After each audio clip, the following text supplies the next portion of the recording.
It depends on what you mean by biscuit, because the kind of biscuit that if you're in the South part of the United States, a biscuit is served with gravy. I don't get the gravy from it. You're right. It's probably not too super accurate to a Southern. There seem to be a lot of biscuits in this large Australian factory, but the output is only keeping up with your appetite. For the annual average consumption of biscuits per head of population in Australia is nearly 14.5 pounds. All right. So I have an idea. Oh, this sounds like fun. So he's probably going to grab like, I don't know, the spice. I think it's absolutely the most important flavor to talk about. Was it truly random? No. But it was INW Biscuit, which is probably the most important flavor that we all hope INW doesn't discontinue or, reflavor. What do they call it? Reformulate. That one is a flavor that I've used so much and helped me so much growing in my mixing career, if you want. That I don't know why I've never bought like 1 gallon. Me neither. I have the same 30 mil for so long. Okay, how much do you use? Like between a half and 1. I've used more. I've used like 1.5. For me, it is the most useful flavoring in the arsenal. You can add butter to a recipe using it. You can add the texture to a recipe with it. You can enhance another bakery by using it. If you have a soft kind of bakery and you want to make it a little more punchy, it just lifts that bakery up and convinces you that it is a bakery. It's just super useful.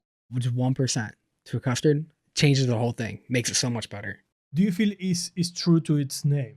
That it's like it tastes like a biscuit. It depends on what you mean by biscuit, because the kind of biscuit that if you're in the South part of the United States, a biscuit is served with gravy.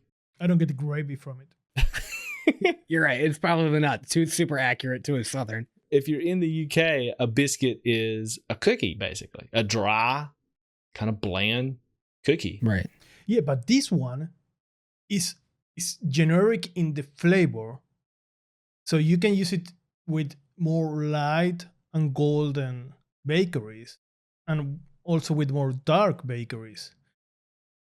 And it has that buttery flavor that is going to add to any recipe that you're making. Mm-hmm. Exactly. And that's very important when you're trying to create a bakery, is if you have to use more than one, you don't want two things that are similar, because they don't really enhance each other. They just kind of cancel each other out.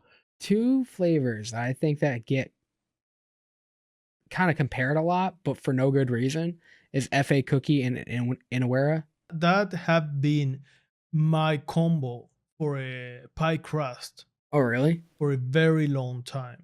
Okay, but I could see why that would work, because INW Biscuit's really blonde and FA cookie's kind of dark. So if you use the right percentage, like you can give a little bit more of like a crispy, like a darker flavor to the crust. Yeah, I was using more INW Biscuit for the flavoring and the butter in INW Biscuit, and FA cookie more for the texture. Because FA cookie has no butter. There's a lot of people that use INW Biscuit, and I do this as well, to add texture. Right. But it's a different type of texture than, say, like an AP texture. It's not the texture you get from something toasted or overcooked. It's more like a crunchy texture from a biscuit. Because I don't get like really crunchiness from it, but I get the flavor of something that's crunchy. INW Biscuit is like your cheat code to like any bakery. Like if you want it to actually have texture, most of the time it's going to be the right decision. Yes, I agree. And it has like, substance to it, where like shortbread cookie might not. But if you take shortbread cookie high enough from Wonder Flavors and you take a little bit of INW Biscuit, and boom, you actually have a buttered cookie at that point. Is, depending on the profile that you're going for, can basically work with just about any bakery. Yeah, I mean, I've used it in donuts. Right. Used it, with funnel cake. I've used it with pudding base. It does cool stuff with pudding base. Even to a cake, when you want to add something else to a cake, not only the fluffy part of the cake, you can add a biscuit. It's not going to break the other flavors. It's not going to turn everything in something crunchy. It's just going to add that extra dimension. That's a good way to describe that flavor. Is it adds dimension to recipes. Now I want to mix with biscuit. Well, if I'm going to eat my annual 14.5 pounds, I'll make a start on those.